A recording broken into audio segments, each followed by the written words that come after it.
अस्सलामुअलैकुम।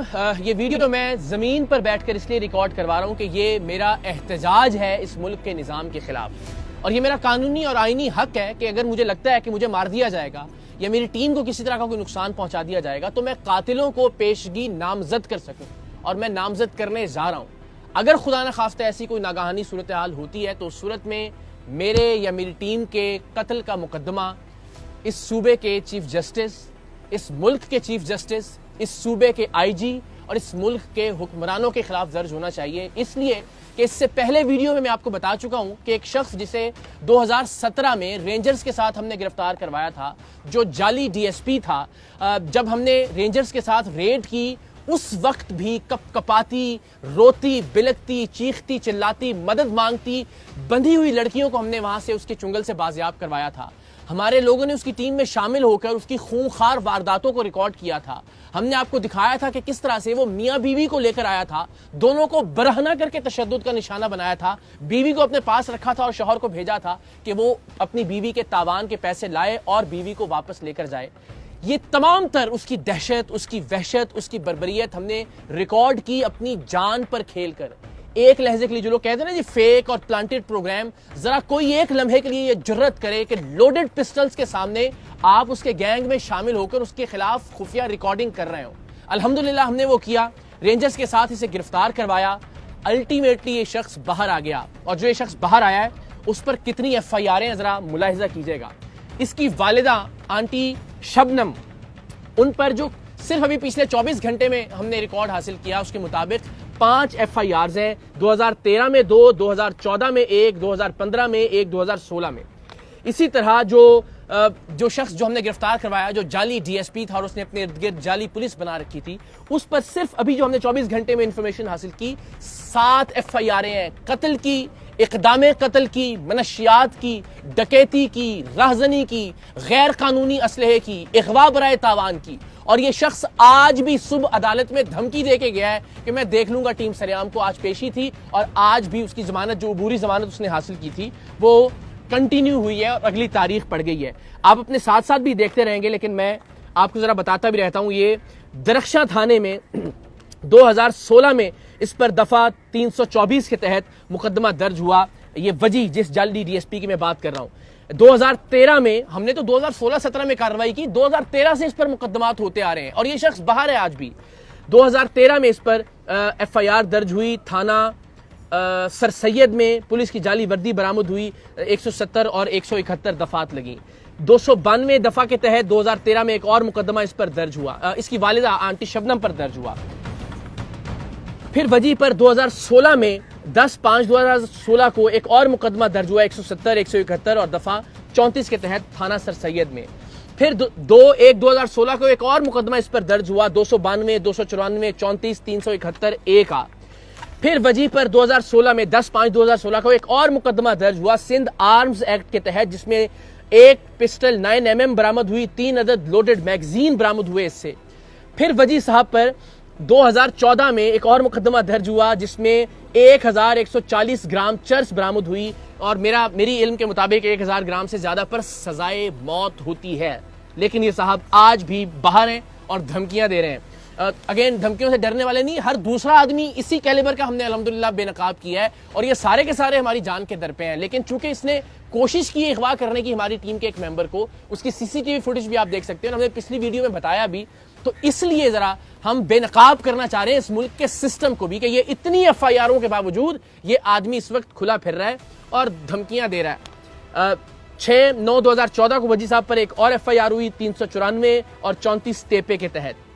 इस शख्स पर जाली डीएसपी वजी पर 2/1/2014 को एक और मुकदमा दर्ज हुआ सिंध आर्म्स एक्ट के तहत, जिसमें रिवॉल्वर 32 बोर 2 राउंड जिंदा यानी और बगैर लाइसेंस के ये बरामद हुए। से सारी आप अपने साथ अपनी स्क्रीन पर देख सकते हैं। 28/5/2015 को वजी पर एक और मुकदमा दर्ज हुआ 342, 324, 355, 170, 171, 392, 34, 504, 337 ये दफात लगी इसके अंदर।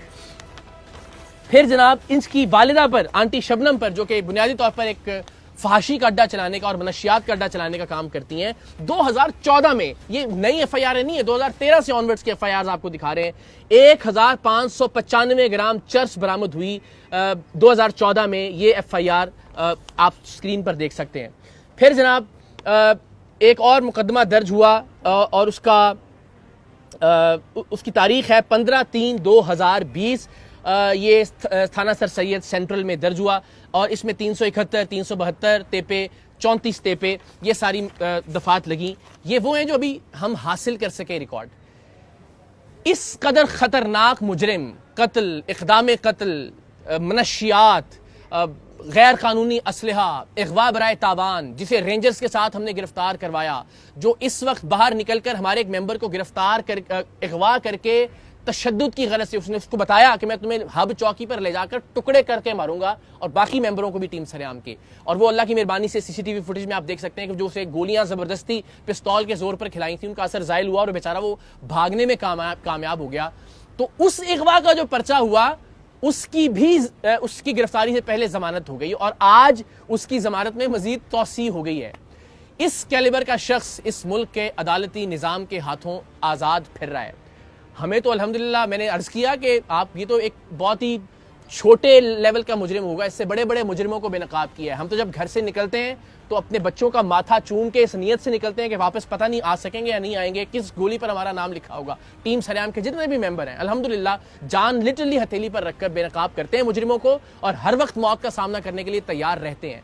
लेकिन जो खतरनाक चीज़ है, एक तो ये कि एक ऐसा आदमी जिसने टीम सरेआम की मदद की, वो अगवा हुआ, अगवा होने से वो बच निकला किसी तरह से, और उस पर जो FIR हुई उसमें उसको जमानत मिल गई, उस मुजरिम को जिस पर दर्जनों मुकदमात हैं, कत्ल के, इक़दाम कत्ल के, असलहे के, अगवा बराए तावान के। और इससे बढ़कर ये कि आज भी अदालत में खड़े होके वो उस शख्स को धमकी दे रहा है कि मैं देख लूंगा तुम्हें भी और टीम सरेआम को भी।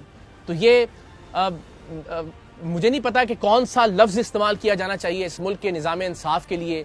पुलिस एहलकार ज़ाहिर वो यही कर सकते हैं, उन्होंने ये इतने सारे पर्चे दिए हैं उस पर। अब ज़ाहिर अदालतों का काम है कि उसको सज़ा दी जाए, कम से कम ऐसा खतरनाक आदमी बाहर ना हो। 3 साल ये जेल में रहकर आया है और जेल में रहने के बाद इसने एक पूरा गैंग तश्कील दे दिया है और बाहर आकर जो ये कार्रवाइयाँ कर रहा है उसकी भी हम तफसीलात इंशाल्लाह जल्द आप लोगों से शेयर करेंगे।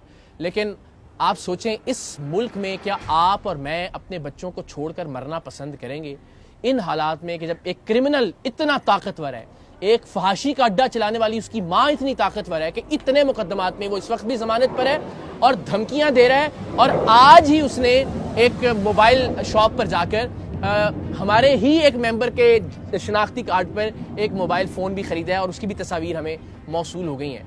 ये हाल है इस मुल्क का। हमें कहा जा रहा है कि जी आप पुलिस की सिक्योरिटी ले लें जब तक हम इस शख्स को गिरफ्तार नहीं करते। किस चीज़ में गिरफ्तार करेंगे?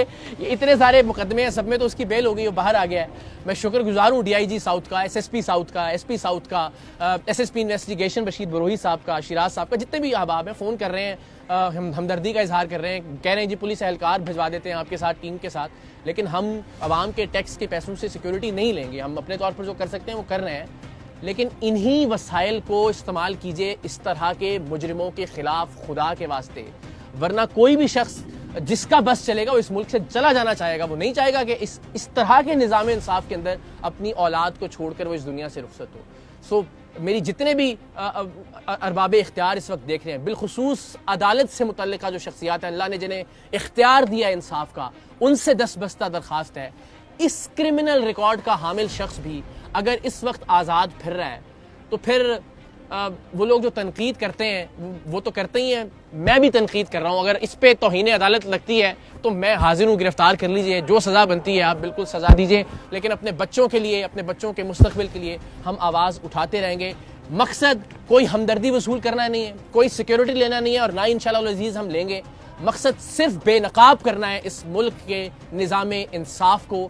ये बताना है कि इस मुल्क में मुजरिम, कातिल, अगवा करने वाला, फहाशी का अड्डा चलाने वाला, मनशियात का अड्डा चलाने वाला कितना ताकतवर है और सच दिखाने वाला और सच को बेनकाब करने वाला कितना वल्नरेबल है, कितने ख़तरे में है। अल्लाह ताला पाकिस्तान का हामी नासिर हो। हम अपने हिस्से की शम्मा रोशन करते रहेंगे, चाहे उस शम्मा में, उस दिए में हमें अपना लहू शामिल करना पड़े। इंशाअल्लाह। पाकिस्तान जिंदाबाद।